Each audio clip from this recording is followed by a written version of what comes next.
कृष्ण कृष्ण बुलाओ, ठीक है, गोविंद को बुलाओ, गोपाल बुलाओ, मनमोहन बुलाओ, सारे नाम उन्हीं के हैं। और गुरुजी अभी जस्ट 2 दिन बाद की मेरी ट्रेन है रिटर्न मुंबई की, तो मैं वहाँ अभी राधा रानी को अपने घर लेके जा रहा हूँ। अभी लड्डू गोपाल थे तो राधा रानी को लेके जा रहा हूँ, तो दोनों जन को हम एक ही जगह सुला सकते हैं क्या ऐसे?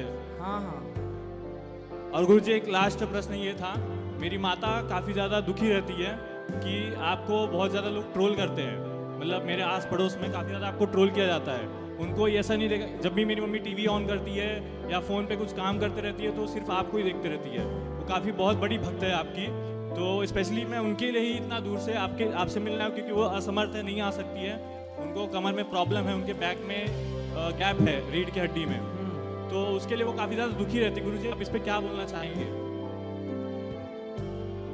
देखो, योग किया करेंगे तो ये जितनी भी शारीरिक दिक्कतें हैं वो समाप्त होंगी। इसलिए हम कहते हैं कि शरीर को स्वस्थ रखना है, शरीर से प्यार करते हो तो योग करो, प्राणायाम, यदि प्राणों से प्यार है तो प्राणायाम करो, आत्मा से प्यार है तो ईश्वर का ध्यान करो, अपना मोक्ष चाहते हो तो भगवान से रिश्ता जोड़ लो, अपना कल्याण कर लो। गुरुजी एक लास्ट प्रश्न है, वो काफ़ी ज़्यादा दुखी रहती है कि आपको ऐसे ट्रोल करते हैं बहुत जन, मैं आस पड़ोस में काफ़ी देखता हूँ, मैं भी ये सारी चीज़ें। कितनी उम्र है मेरी माता जी की?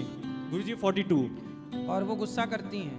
हाँ जी, गुस्सा तो आता ही होगा उन्हें कि ऐसे सब ट्रोल करते हैं उन्हें कि या क्या देखते रहते हो पूरा पूरा दिन, आप सिर्फ यही समय दे रही हो, ऐसा बहुत जन बोलते हैं उनको। हमें भी चिढ़ होती है कि अरे हमारे घर पे देखो, लोगों के चक्कर में ना अपना सुख नहीं गवाना चाहिए। लोग क्या बोलते हैं करने दो, बोलने दो, आप अपना अच्छा काम ही तो कर रहे हैं, कौन सा बुरा कर रहे हैं। जी गुरुजी, एक बार वो टीवी में आपको लाइव देख रही है, एक बार उनको राधे राधे बोल दीजिए। बिल्कुल, मैया जी को राधे राधे। राधे राधे गुरुजी, धन्यवाद। खुश रहिए। कहते हैं इसमें मैं भगवान बुद्ध के बारे में कुछ कह रहा हूँ। मेरा किसी की धार्मिक भावनाओं को ठेस पहुँचाने का उद्देश्य नहीं है, पर मैं अपनी कैलकुलेशन के आधार पे कह रहा हूँ कि जैसे हम मानते हैं कि भगवान बुद्ध भी भगवान का अवतार थे, लेकिन मेरी कैलकुलेशन ये कहती है कि जैसे भगवान कभी भी किसी भी अवतार में कंफ्यूज नहीं रहे। वो बचपन से ही जानते थे कि मैं भगवान हूँ और मेरा क्या उद्देश्य है जन्म का और उन्हें क्या करना है जीवन में, सब कुछ प्लानिंग उनके पास पहले से थी।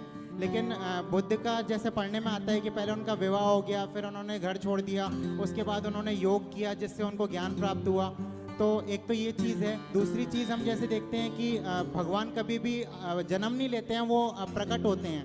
भगवान राम भी जब हुए तो वो पहले प्रकट हुए और फिर वो एक यीशु के अंदर समाहित हो गए, और कृष्ण का भी ऐसे ही पढ़ने में आता है। जबकि बुद्ध का जब हम पढ़ते हैं तो उनका जन्म हुआ था। तो इस चीज़ में मेरे को डाउट होता है कि क्या वो भी अवतार थे। और मैंने सर्च किया तो मेरे को पता चला कि कहीं किसी शास्त्रों में, ग्रंथ में भी बुद्ध जी के बारे में नहीं लिखा हुआ है कि वो भगवान थे। नहीं नहीं, हमारे यहाँ भागवत जी में ही प्रथम स्कंध में जी भगवान बुद्ध के बारे में लिखा है।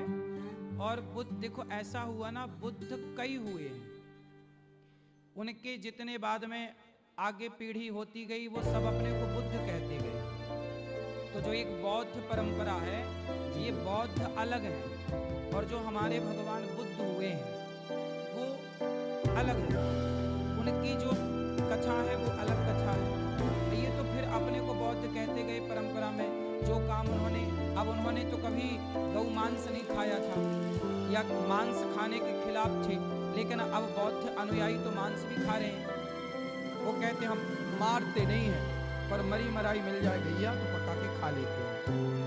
तो कभी बुद्ध भगवान ने सोचा होगा कि हमारे आने वाली संतानें, हमारे आने वाले अनुयायी गौ हत्या करके और गैया का मांस खा लेंगे? बौद्ध लोग, कुछ बौद्ध हैं जो गाय का मांस भी खाना पसंद करते हैं और बकरा करक आम बाकी।